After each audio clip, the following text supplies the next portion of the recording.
আসসালামু আলাইকুম রহমতুল্লাহি ওবরাকাতুহু। আলহামদুলিল্লাহ ওয়াসসালাতু ওয়াসসালামু আলা নবিয়্যিল্লাহ। সম্মানিত দর্শক, শ্রোতা ভাই বোন, আজ অত্যন্ত একটি গুরুত্বপূর্ণ বিষয় নিয়ে হাজির হয়েছি। বিষয়টি হলো পবিত্র লাইলাতুল কদরে অথবা শবে কদরের রাত্রে মা বোনেরা কীভাবে নামাজ আদায় করবেন, অর্থাৎ আমাদের যে মা বোনেরা রয়েছেন তারা কিভাবে বাসায় বসে লাইলাতুল কদরের নামাজ আদায় করবেন, এ বিষয়ে অতি সংক্ষেপ আলোচনা করার চেষ্টা করব। ওমা তৌফিক ইল্লা বিল্লাহ। রমজান মাস আসলে, যখন রমজান মাসের 20 রমজান অতিবাহিত হয়, তখন থেকে অনেক মা বোনেরা বিভিন্ন লোকের মাধ্যমে আমাদের কাছে প্রশ্ন করে থাকেন যে পুরুষেরা সাধারণত মসজিদে গিয়ে নামাজ আদায় করে থাকেন, কদরের নামাজ তারা মসজিদ আদায় করে থাকেন, কিন্তু আমরা মহিলারা, আমরা মা বোনেরা বাসায় থাকি, আমরা কিভাবে কদরের নামাজ আদায় করব, এর নিয়ম কি বা কোন পদ্ধতির মাধ্যমে নামাজ আদায় করলে আমাদের নামাজ সঠিকভাবে আদায় হয়ে যাবে। মূলত মা বোনদের জন্য নামাজের পূর্বে যে বিষয়টি লক্ষ্য রাখতে হবে, অবশ্যই পবিত্রতা অর্জন করতে হবে এবং সর্বপ্রথম বিশেষ করে কদরের নামাজের পূর্বে আপনাকে অবশ্যই এশার নামাজ আদায় করতে হবে। যেহেতু কদরের নামাজ নফল নামাজ, যদি আপনি এশার নামাজ আদায় না করে, যদি কদরের নামাজের নিয়তে, নফল নামাজের নিয়তে 1000 রাকাত নামাজ আদায় করেন, তা অতটা গ্রহণযোগ্য নয় যতটা ফরজ নামাজ আল্লাহর কাছে গ্রহণযোগ্য। একটি কথা অবশ্যই সকলের মনে রাখতে হবে যে ফরজ নামাজ জীবনে প্রতিটি মুসলমান নরনারীর জন্য বাধ্যতামূলক, আদায় করতেই হবে, কিন্তু নফল নামাজ বাধ্যতামূলক নয় যে আদায় করতে হবে। যদি আপনি আদায় নাও করেন, আপনাকে জিজ্ঞাসা করা হবে না কেন আপনি আদায় করেন নাই, কিন্তু ফরজ নামাজের ক্ষেত্রে অবশ্যই আপনাকে আমাকে প্রশ্ন করা হবে কেন আদায় করি নাই। সুতরাং মা বোনদের অবশ্যই কদরের নামাজের পূর্বে এশার নামাজ আদায় করতে হবে। এশার নামাজ আদায়ের শেষে 2 রাকাত সুন্নাহ নামাজ আদায় করে তারপরে তারাবির নামাজ আদায় করতে হবে। এখন তারাবির নামাজ যদি আপনি আদায় না করে আপনি কদরের নামাজ আদায় করেন, কদরের নামাজ হলো নফল আর তারাবির নামাজ হলো সুন্নতে মুআক্কাদা।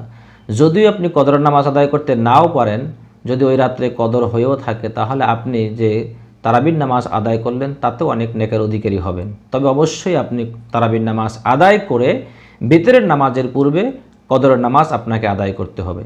কথাটা আমি আবারও বলতেছি, বিতরের নামাজের পূর্বে আপনি কদরের নামাজ আদায় করবেন। যেহেতু আপনি বাসায় বসে নামাজ পড়বেন, সেক্ষেত্রে নফলের শেষেই বেতের নামাজ আদায় করা সবথেকে উত্তম হবে। তবে যদি আপনি বেতের আগে পড়ে ফেলেন তাতে কোনো সমস্যা হবে না। তারপরে হলো আপনি কত রাকাত করে আদায় করতে চান। মা বোনেরা অবশ্যই রাকাতের ক্ষেত্রে খেয়াল রাখবেন যে মা বোনেরা 2 রাকাত করে আদায় করা সবথেকে উত্তম হবে। 4 রাকাত করে আদায় করতে গেলে আপনাদের অনেক কষ্ট হয়ে যাবে। যেহেতু নফল নামাজ 2 রাকাত 4 রাকাত একই নিয়তে আদায় করা যায়, আপনি 2 রাকাত করে নামাজ আদায় করলে সবথেকে উত্তম হবে। তারপরে নিয়ত করা, অর্থাৎ আপনাকে নিয়ত করতে হবে আপনি কত রাকাত নামাজ পড়বেন, কি নামাজ পড়বেন। আপনাকে মৌখিক নিয়ত নয়, অন্তরে নিয়ত করতে হবে আমি কদরের জন্য 2 রাকাত করে নফল নামাজ আল্লাহর খুশির আদায় করতেছি, আল্লাহু আকবার। এতটুকু নিয়ত করলেই হবে। আমি আবার বলতেছি, পবিত্র লাইলাতুল কদরে আল্লাহ তাআলার খুশির জন্য 2 রাকাত করে নফল নামাজ আদায় করতেছি, আল্লাহু আকবার। এতটুকু নিয়ত করলেই আপনার নিয়ত পরিপূর্ণ হয়ে যাবে। তারপরে বিষয় হলো কোন সূরা দিয়ে আপনারা নামাজ আদায় করবেন। বিশেষ করে মা বোনদের মধ্যে একটি সন্দেহ রয়ে গেছে। অনেক মা বোন বলে থাকেন যে লাইলাতুল কদরের রাত্রে সূরা কদর দিয়ে নামাজ পড়তে হবে, তা না হলে নামাজ হবে না। এজন্য অনেক মা বোনেরা সূরা কদর মুখস্থ করার জন্য আপ্রাণ চেষ্টা করে, অনেক পরিশ্রম করে থাকেন। মূলত এই কথাটি একটি মিথ্যে কথা, ভ্রান্ত কথা। নামাজের ক্ষেত্রে কোনো সূরা নির্দিষ্ট নেই এবং কদরের রাত্রে কদরের নামাজ সূরা কদর দিয়ে পড়তে হবে এমনটা নয়।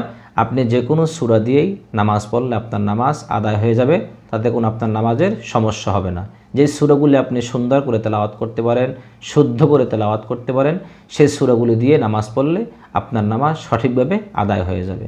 সর্বশেষ বিষয় হলো কি পদ্ধতি অবলম্বন করলে অথবা কিভাবে নামাজ আদায় করলে আপনার নামাজ সঠিকভাবে আদায় হয়ে যাবে। প্রথমত আপনাকে পবিত্রতা অর্জন করতে হবে। ওযু ইস্তেনজা সেরে আপনাকে পবিত্র পোশাক পরিধান করে নামাজের জন্য একটি নির্দিষ্ট জায়গা নির্ধারণ করতে হবে। এশার নামাজ আদায় করতে হবে, এশার পরে 2 রাকাত সুন্নাত পড়তে হবে, তারাবি নামাজ পড়তে হবে। এরপরে আপনি ইচ্ছা করলে বেতরের নামাজ আদায় করতেও পারেন অথবা বেতরের পূর্বেও নফল নামাজ আদায় করতে পারেন। আপনাকে নিয়ত করতে হবে। নিয়ত করার পরে আপনাকে তাকবীর অর্থাৎ আল্লাহু আকবার বলে হাত বাঁধতে হবে। এরপরে সানা পড়তে হবে, আউযু বিল্লাহ বিসমিল্লাহ পাঠ করতে হবে। এরপর আপনাকে সূরা ফাতিহা তার সঙ্গে যে কোনো একটি সূরা মিলাতে হবে, তারপরে রুকু করতে হবে, রুকুর শেষে সিজদা করতে হবে। এক কথায় আপনারা যেই রকম নামাজ আদায় করে থাকেন, ফরজ, ওয়াজিব, সুন্নাহ, নফল, ঠিক অনুরূপভাবে কদরের নামাজ একই নিয়মে আদায় করতে হবে। শুধুমাত্র নিয়তের ক্ষেত্রে ভিন্নতা, এছাড়া নামাজের নিয়ম একই রকম। এভাবে আপনাকে 2 রাকাত করে আদায় করতে হবে।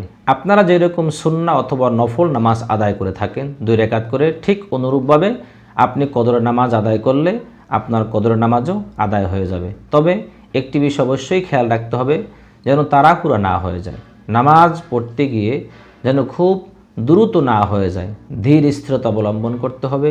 নামাজের মধ্যে আল্লাহ তাআলার খুশির জন্য সময় ব্যয় করতে হবে। আল্লাহ তাআলা সকল মা বোনদেরকে ধৈর্য সহকারে অধিক পরিমাণে নফল নামাজ আদায় করার তৌফিক দান করেন।